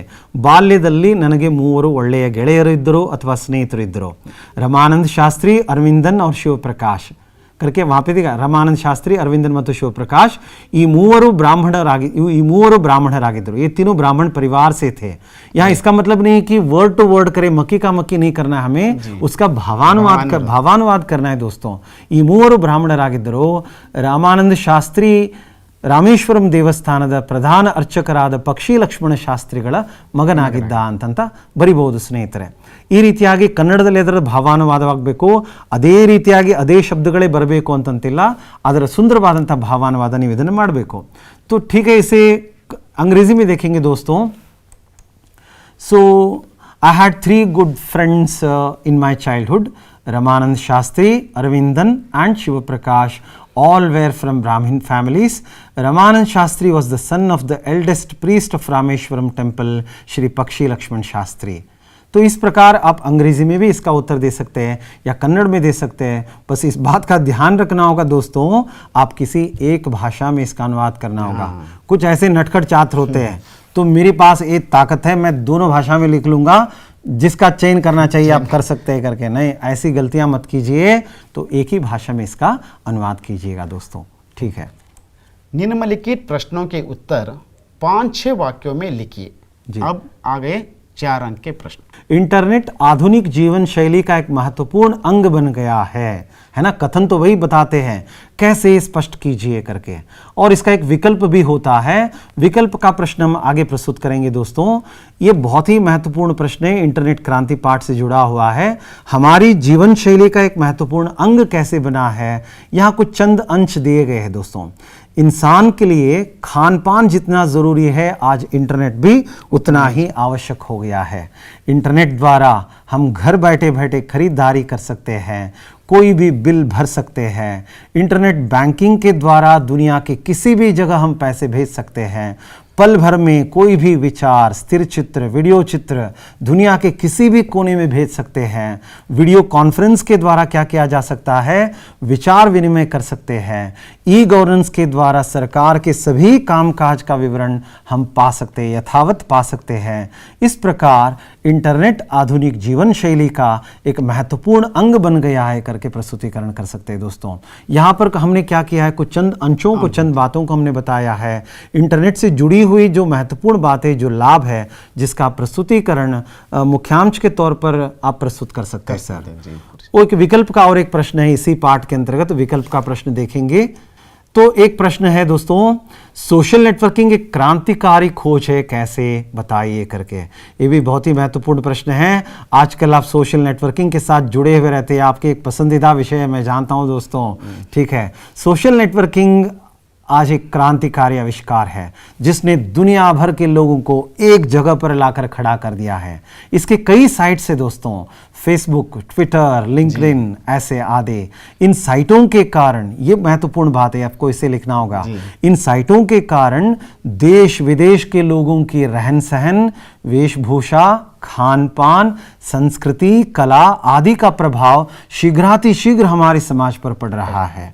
तो इस प्रकार ये आपकी बहुत ही प्रिय विषय है, मैं जानता हूं आप इस प्रश्न को चयन करेंगे और आप बहुत कुछ लिखेंगे। वक्त की ओर आपको ध्यान देना होगा और उस हिसाब से 5-6 वाक्यों के अंतर्गत क्या करेंगे सर, इसे लिखना, इसे प्रस्तुतिकरण करना होगा। अगला प्रश्न है, निम्नलिखित कवितांश पूर्ण कीजिए। यहाँ पा रहे कवितांश है सर, इसका प्रस्तुतिकरण करेंगे। देखिए आप लोगों को पता है, कोशिश करने वालों की कभी हार नहीं होती, उसके संबंधित यहाँ पर एक कवितांश दिया गया है। असफलता एक चुनौती है, इसे स्वीकार करो। असफलता एक चुनौती है, इसे स्वीकार करो। क्या कमी रह गई देखो और सुधार करो। जब तक न सफल हो नींद चैन को त्यागो तुम। जब तक न सफल हो नींद चैन को त्यागो तुम। संघर्ष का मैदान छोड़कर मत भागो तुम, मत भागो तुम। तो देखिए इसे 2 बार 3 बार आप दोहराने से इस कविता का कंठस्थ भी हो जाता है जी। इस तरह से 4 अंक पा सकते हैं छात्र जी। इसका सुंदर ढंग से प्रस्तुतिकरण कीजिए दोस्तों। ये कविता कंठस्थ के लिए है, इसके लिए 4 अंक नियुक्त किए गए हैं। इसका सुंदर प्रस्तुतिकरण आपको करना होगा। विराम चिन्हों का प्रयोग ठीक तरह से कीजिए और सुंदर अच्छी तरह से इसे प्रस्तुतिकरण कीजिए। ठीक है, अगले प्रश्न की ओर हम अग्रसर होते हैं सर। जी सर जी। तो प्रश्न है, गद्यांश को ध्यान पूर्वक पढ़कर निम्नलिखित प्रश्नों के उत्तर लिखो। तो गुरुजी मैं एक छात्र बनकर इस गद्यांश को पढ़ता हूं जी। सम्राट अशोक चंद्रगुप्त मौर्य का पुत्र और बिंदुसार का पुत्र था। अशोक की उदारता और दया की भावना के कारण ही इतिहासकार उसका गुणगान करते नहीं थकते। उसकी उदारता और दया केवल मानव जाति तक सीमित न थी, वरन वह तो प्राणी मात्र का संरक्षक और सेवक था। जाति, धर्म और देश की संकीर्णता को समाप्त कर उसने जीव मात्र के हित को अपने जीवन का लक्ष्य बनाया।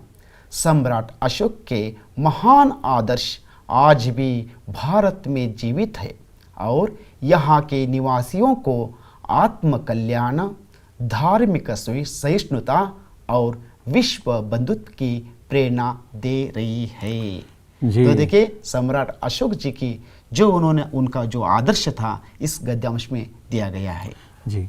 जब कोई एक अपठित गद्यांश दी जाती है ना दोस्तों, आपको क्या करना है, 2 या 3 बार उसे पढ़ लेना है अच्छी तरह से, चाहे समझ में आए या ना आए। कुछ बच्चे होते हैं समझ में नहीं आता है सर क्या करे करके, आपको 3 या 4 बार पढ़ना है भाई। जब नई कोई किताब आती है, कोई पाठ पढ़ाना होता है या कोई कविता पढ़ानी होती है ना, तो हम खुद लोग टीचर 5-6 बार उसे पढ़ लेते हैं। आपस में तैयारी कर लेते, उसके बाद ही हम आपके सामने आकर उस कविता या पाठ का प्रस्तुतिकरण करते हैं। तो इसलिए आपको ध्यान रखना होगा, पूरे गद्यांश को 2 या 3 बार इसे आपको पढ़ लेना होगा। आपके पास आवश्यक समय सही मात्रा में आपको दिया गया है, आधा घंटा बढ़ाया गया है तृतीय भाषा हिंदी के लिए, तो इसलिए डरने की कोई आवश्यकता नहीं है। आराम से इसे पढ़ लीजिए और उसके बाद उन प्रश्नों को देख लीजिए, और दिमाग में आपको ये बात हटाना होगा कि पहले प्रश्न का उत्तर पहले वाक्य में होता है, ये गलत बात है। नहीं, ऐसा नहीं होता कि उस गद्यांश में कहीं ना कहीं वो दिया हुआ रहता है, उसको आपको ढूंढना होगा, उसे समझना होगा। अगर आप समझेंगे तो आसानी के साथ उत्तर दे सकते हैं। चलिए, मैं संजय जी को परखने जा रहा हूं, अशोक का गुणगान क्यों किया जाता है संजय जी? क्योंकि अशोक की उदारता और दया की भावना के कारण उसका गुणगान किया जाता है। बहुत बढ़िया। देखिए, उन अंशों को संजय जी ने बहुत ही बड़ी तरह से क्या किया, हाईलाइट करके दिखाया गया है, अशोक की उदारता और दया की भावना के कारण। मैं अगला प्रश्न आपको सुनाने जा रहा हूं। प्रश्न है, अशोक के जीवन का लक्ष्य क्या था? एक ही लक्ष्य था उनका, जीव मात्र की सेवा करना ही अशोक जी का लक्ष्य था। क्या इतना ही काफी है या पूरे वाक्य में प्रस्तुत करना नहीं है? सर जी, पूरे वाक्य में जाति, धर्म और देश की संकीर्णता को समाप्त कर जीव मात्र की सेवा करना ही उसके जीवन का लक्ष्य था। तो देखिए सर, यहाँ पर इस गद्यांश पढ़ने से जो उत्तर मैं कैसे बता रहा हूँ, क्योंकि तो देखिए अशोक के जीवन का लक्ष्य क्या था, वहां पर एक पॉइंट्स है सर, लक्ष्य क्या था। जब हम उस गद्यांश को देखेंगे तब हमें पता चलता है कि वो पॉइंट्स कहाँ हैं, वहां से वहां तक जो पढ़ने की और समझ में कुछ लिख भी सकते हैं ना। ठीक है सर, जैसे आपने कहा, बिल्कुल सही कहा। उस प्रश्न के उस ढांचे को देख लीजिए, उसके प्रधान शब्दों को देख लीजिए, उन प्रधान शब्दों को उस गद्यांश में चयन कीजिए कहीं से, वो कहाँ, फिर उन वाक्यों को उठाकर आप लिख सकते हैं। ये बात मैं उन बच्चों के लिए कह रहा हूँ जो हिंदी की जिनके लिए कठिन है, मैं सभी के लिए नहीं कह रहा हूँ भाई आप बहुत अच्छी तरह से पढ़ते हैं, आपको ये जरूरी नहीं है, आप तो बहुत अच्छी तरह से लिखेंगे, जैसे संजय जी ने प्रस्तुत किया है वैसे हाईलाइट करके उस बात को आप प्रकट कीजिए। अगला प्रश्न है संजय जी आपके लिए है। प्रश्न ये है, सम्राट अशोक के आदर्श हमें क्या प्रेरणा दे रही है?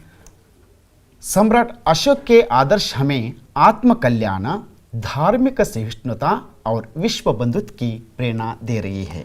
सही बात है सर, बिल्कुल सही बताया आपने। अगला प्रश्न है आपके लिए। अगला प्रश्न ये रहा, अशोक किसका पौत्र था? तो अब सब लोगों को पता है, आप को भी पता है, क्योंकि हम एक ही बताते हैं कि अशोक चंद्रगुप्त मौर्य का पौत्र था, यानी कि पोता। पौत्र का मतलब पोता। किसका पोता था? चंद्रगुप्त मौर्य का पोता था। तो इस प्रकार अपठित गद्यांश से जुड़े हुए उस गद्यांश के 4 प्रश्न होते, उन 4 प्रश्नों का उत्तर आप सही ढंग से दीजिए दोस्तों। ये आसानी के साथ आपको स्कोर करने के लिए एक बहुत अच्छा मौका है, इसे गवाइएगा मत। ठीक है, हम अगले प्रश्न की ओर अग्रसर होते हैं। तो प्रश्न है दोस्तों, यहाँ पे दिए गए संकेत बिंदुओं के आधार पर 12 से 15 वाक्यों में आपको ध्यान देना होगा। 12 से 15 वाक्यों में किसी एक विषय के बारे में निबंध लिखिए करके कहा जाता है। ये 4 अंक का एक बहुत बड़ा प्रश्न है। इस प्रश्न के अंतर्गत आपको ध्यान देना होगा। तो सबसे पहले विषय को बनाएंगे। यहाँ 3 विषय दिए जाते हैं, उन विषय के अंतर्गत आधार बिंदुओं को दिए जाते हैं। तो उन आधार बिंदुओं को आधार बनाकर क्या करना है, आपको निबंध का प्रस्तुतिकरण करना होगा। तो सबसे पहला जो विषय है पर्यटन का महत्व, उसमें आधार बिंदुएं हैं पर्यटन का अर्थ, पर्यटन एक उद्योग, पर्यटन से लाभ और उपसंहार करके। तो दूसरा विषय जानेंगे संजय जी। दूसरा विषय जो है इसके अंतर्गत ये है कि वन महोत्सव। देखिए, इसमें वन महोत्सव के अंतर्गत बताया गया है महत्व है, उपयोग बताने के लिए कहा गया है, वनों के नाश से क्या होता है, और इस विषय का उपसंहार आपको लिखना है। और तीसरा विषय जो है मोबाइल फोन। हाँ, आपके पसंदीदा बात यहाँ पर पसंदीदा विषय यहाँ पर प्रस्तुत किया गया है। विज्ञान की एक अद्भुत देन है, त्वरित संपर्क साधन, खतरे और उचित प्रयोग। इस बात पर मैं कुछ चंद बातें बताना चाहता हूं। निबंध की बातें मैं यहाँ पर खास तौर पर बताना चाहता हूं संजय जी। निबंध एक बहुत ही इंपॉर्टेंट भाग है जी। तो 10वीं के छात्र जो आमतौर पर अच्छी तरह से लिखने वाले छात्रों के लिए अभिव्यक्ति के प्रश्नों के अंतर्गत यह प्रश्न आता है। निबंध के जो विचार मैं यहाँ पे चंद उदाहरण बताना चाहता हूँ। यानी सही मायने में बंधा हुआ, यानी बात जो है वो निबंध है। निबंध के लिए जो 3 विषय दिए जाते हैं और उसके आधार बिंदु दिए जाते हैं दोस्तों, उन आधार बिंदुओं को ध्यान में रखकर निबंध का प्रस्तुतिकरण करना चाहिए। निबंध के अंतर्गत दोस्तों निबंध के 3 भाग है, यानी पहला जो भाग है वो भूमिका है, यानी प्रस्तावना जो कहते हैं। दूसरा जो भाग है विषय का विश्लेषण या विषय विस्तार जो हम कहते हैं। तीसरा जो है वो उपसंहार करके कहते हैं। निबंध की शुरुआत जो है वो बहुत ही महत्वपूर्ण बात है, यानी बहुत ही आकर्षक होना चाहिए जी। आकर्षक होना चाहिए। कई लोग क्या करते हैं, किन्हीं सूक्तियों से करते हैं। एक बात है, पर्यावरण प्रदूषण करके एक विषय दिया गया था, जिसमें एक बच्चे ने क्या किया था, महात्मा गांधी जी का एक कथन को उसने कोट किया था। अच्छा। तो कहता था कि मनुष्य की भूख या प्यास मिटाने की क्षमता इस धरती में है, मगर उसके लोभ की पूर्ति वह नहीं कर सकती करके बताया गया था। महात्मा गांधी जी करके नीचे लिखा गया था। उसे देख कर ही मैं फिदा हो गया था उसके ऊपर। और दूसरा, एक लड़के ने क्या किया था, मूल्यांकन के दौरान हमें ऐसी कई बातों का पता चलता है संजय जी। एक पुस्तकालय जो बात दिया गया था, टॉपिक पुस्तकालय के बारे में उसने अंग्रेजी में लिखा था। मैंने देखा भाई हिंदी के निबंध में अंग्रेजी में क्या बात है करके पढ़ता हूँ। Books can not teach God, they can destroy our ignorance करके नीचे स्वामी विवेकानंदा करके लिखा गया था। और उस बात को उसने कनेक्ट किया था, उसको संबंध ये करना चाहिए। कोई एक कविता हो, कोई एक वचन हो, कन्नड़ में हो, हिंदी में हो, संस्कृत में हो, उन बातों को आप उजागर कीजिए, शुरुआत करिए। अगर उसकी शुरुआत अगर अच्छी तरह से रहेगी तो ज़रूर आप परीक्षक के जो है ना उसको ध्यान आप आकर्षित कर पाएंगे। अगर शुरुआत जो है उसमें विषय के महत्व के बारे में भी आप बता सकते हैं दोस्तों, उस विषय के महत्व के बारे में बताइए। सूक्तियों के जरिए शुरुआत कर सकते हैं और इस प्रकार उस विषय की प्रधानता को ऊपर ध्यान देकर क्या करेंगे, शुरुआत करिए। उसके बाद जो अगला भाग जो है विषय का विश्लेषण। विषय का विश्लेषण जो है उसमें विषय से संबंधित जुड़े हुए विस्तार से आपको बताना होगा, यानी उसके पक्ष में, यानी उसके विरोध में, उसके समर्थन में कह सकते हैं, उसके विरोध में कह सकते हैं। उस विचार से जुड़ी हुई बातें जितना बिल्कुल ही एक संतुलित बातें यहाँ आपको आप करना होगा।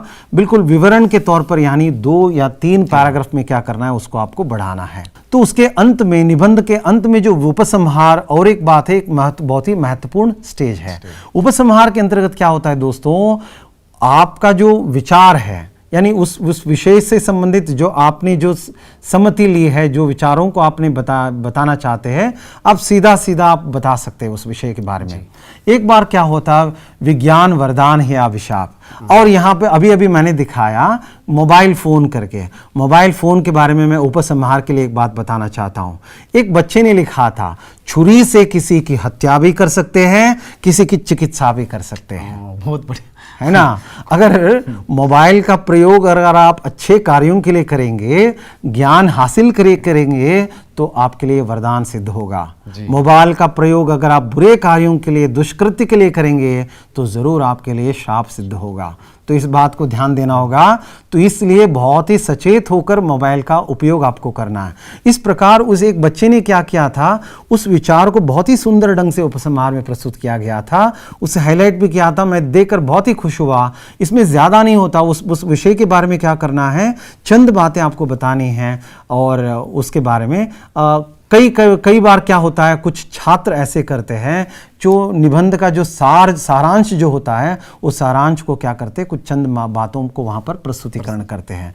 तो निबंध के 3 भाग जो है, जैसे भूमिका हो, विषय विश्लेषण हो और उपसंहार हो, वहाँ पर दिए गए जो आधार बिंदुओं को ध्यान में रखकर क्या करना होगा, हमें प्रस्तुतिकरण करना चाहिए। तो इस प्रकार अगर आप प्रस्तुतिकरण करेंगे तो वहाँ अगर आपकी गलतियाँ कम होंगे, वाक्य रचना आपकी बिल्कुल सही रहेगी, तो पूरे के पूरे 4 अंक आपको पाने में आप समर्थ हो जाएंगे दोस्तों। तो मैं समझता हूँ इतना काफ़ी निबंध से जुड़ी हुई बात। हम अगले पड़ाव जो अगला प्रश्न जो आखिर जो प्रश्न है, उस प्रश्न की ओर ध्यान देंगे। तो हम अगले प्रश्न की ओर अग्रसर होते हैं। संजय जी, अगला प्रश्न है जी, निम्नलिखित विषय के बारे में पत्र लिखिए। ये 5 अंक के लिए होता है सर जी।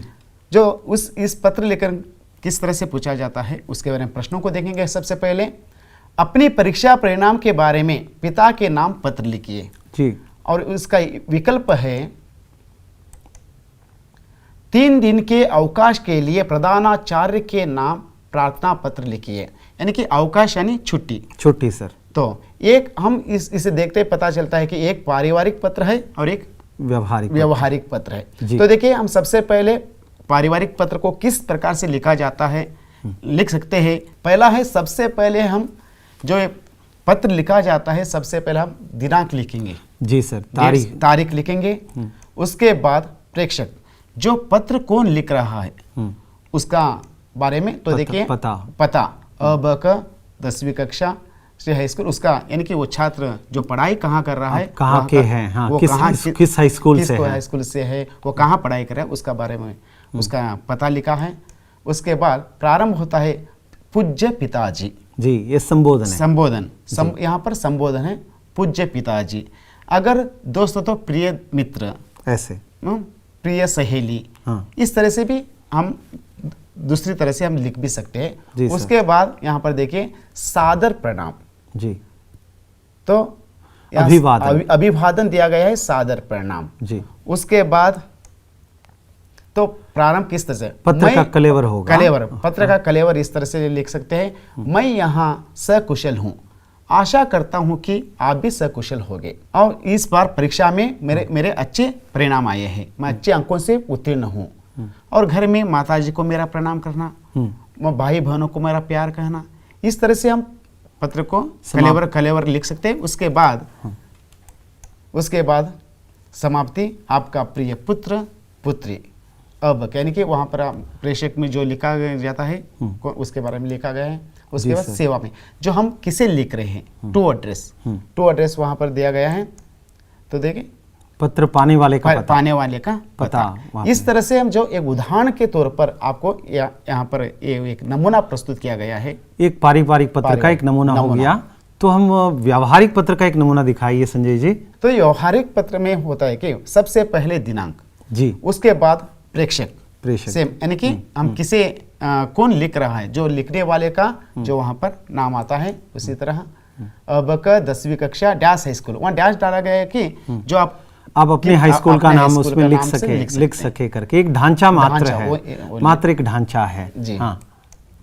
उसके बाद सेवा में टू, आप लोग पारिवारिक पत्र में टू नीचे आता है जी, ये व्यवहारिक पत्र में क्या आता है, ऊपर लिखना चाहिए। पहले प्रेषक के बाद सेवा में इस तरह टू एड्रेस आता है। प्रधानाध्यापक डैश हाई स्कूल मुंडकोट शिरसी शैक्षणिक जिला, इस तरह से एक नमूना है इसे। जी, नमूना दिया गया है यहाँ पर। तो देखिए, आदरणीय महोदय, जी, यहाँ अभिवादन किया, आपने संबोधन किया आदरणीय प्रधानाध्यापक का, ठीक है, आदरणीय महोदय। उसके बाद जो क्या हम विषय क्या है, विषय में अब जो पहले हम 3 दिन की छुट्टी के लिए अवकाश के लिए आपके ने प्रधानाध्यापक के पत्र लिखे, वहाँ कारण नहीं दिया गया है जी। जो भी कारण हो सकता है, जो विषय यहाँ क्या है आप लिख सकते हैं। 3 दिन की छुट्टी के लिए प्रार्थना पत्र, इस तरह से आप लिख सकते हैं। उसके बाद उसका कलेवर होगा, उपयुक्त विषय के अनुसार मैं आपसे निवेदन करता हूँ कि, मैं आपसे निवेदन करती हूँ कि मुझे बुखार है, तो भी लिख सकते हैं, मुझे गांव जाना है, इस तरह जो भी हो आप कारण लिख सकते हैं। जो भी आप अगर आपकी प्रश्न पत्रिका में जो कारण दिया जाए, आप मुझे बुखार है, शादी में शामिल होने के लिए छुट्टी चाहिए, इस तरह जो भी लिखा जाए वैसा आप लोग वहाँ का जो कारण प्रश्न पत्र में जो कारण पूछा जाता है उसी तरह आप यहाँ पर लिखना है। अगर वहाँ कोई कारण नहीं, कोई कारण बताते हुए प्रश्न का इस पत्र को लिखिए। तब आप क्या करना चाहिए, जो भी कारण जो आपके पाठशाला में जो आपके अध्यापक आपके बताए हुए हैं उस कारण को यहाँ पर लिख सकते। उपयुक्त विषय के अनुसार मैं आपसे निवेदन करता हूँ कि मेरी बहन की शादी मैसूर में होने वाली है, इसलिए दिनांक डैश से डैश तक, यानी कि जो कितना दिन तक आप लिखना है वह लिखते देने की कृपा, छुट्टी देने की कृपा कीजिए या अवकाश देने की कृपा कीजिए। उसके बाद आता है धन्यवाद के साथ, ठीक है सर। और आपका आज्ञाकारी छात्र छात्रा जी। इस प्रकार हम पत्र का समाप्ति कर सकते हैं। तो इतनी देर तक जी हमने एक प्रतिदर्श प्रश्न पत्र 2 को प्रस्तुत करने का आपके सामने पूरी तरह से कोशिश की, और अच्छी तरह से उसको मैं समझता हूँ कि हम दोनों ने मिलके इसका अच्छा विश्लेषण भी किया। आने वाले दिनों में कुछ चंद दिन बाकी है, बचे हैं दोस्तों। मैं चाहता हूँ कि आप सभी इसमें ध्यान दें और विषय को अच्छी तरह से जानिए और अच्छी तरह से की तैयारी कीजिए। जी। मैं आशा करता हूँ कि आपका जो परीक्षा में आने वाले दिन होंगे, जो आने वाले परीक्षा के क्षण होंगे, वो सफल हो, सुखमय हो। मैं आप सभी का इतनी देर तक हमें सुनने के लिए बहुत बहुत धन्यवाद समर्पण करता हूँ। मैं आपको कहना चाहता हूँ, कोशिश करने वालों की कभी हार नहीं होती। जी। छात्रों, दोस्तों, आप कोशिश कीजिए, आप अवश्य अपनी मंजिल तक पहुँचेंगे। ज़रूर। जो हमने जो बताने की यहाँ पर कोशिश की, आखिर में आप लोग सबको नमस्कार। नमस्ते। नमस्ते।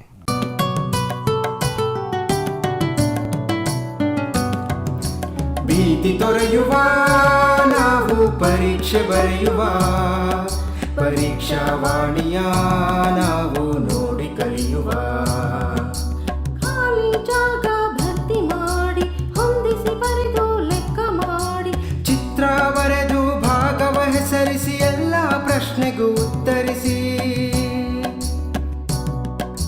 ಪಾಸು ಫೇಲು ಗೆಲುವು ಸೋಲು ಜೀವನ ಎಲ್ಲಕ್ಕಿಂತ ಮಿಗಿಲು ಅಂಕಗಳೆಂದರೆ ಮೇಲಿನ ತೊಗಟೆ, ವಿದ್ಯೆ ಅದರ ಒಳಗಿನ ತಿರುಳು. ಭೀತಿ ತೊರೆಯುವ ನಾವು ಪರೀಕ್ಷೆ ಬರೆಯುವ ಪರೀಕ್ಷಾವಾಣಿಯ ನಾವು ನೋಡಿ ಕಲಿಯುವ ಪರೀಕ್ಷಾವಾಣಿಯ ನಾವು ನೋಡಿ ಕಲಿಯುವ ಪರೀಕ್ಷಾವಾಣಿಯ ನಾವು ನೋಡಿ ಕಲಿಯುವ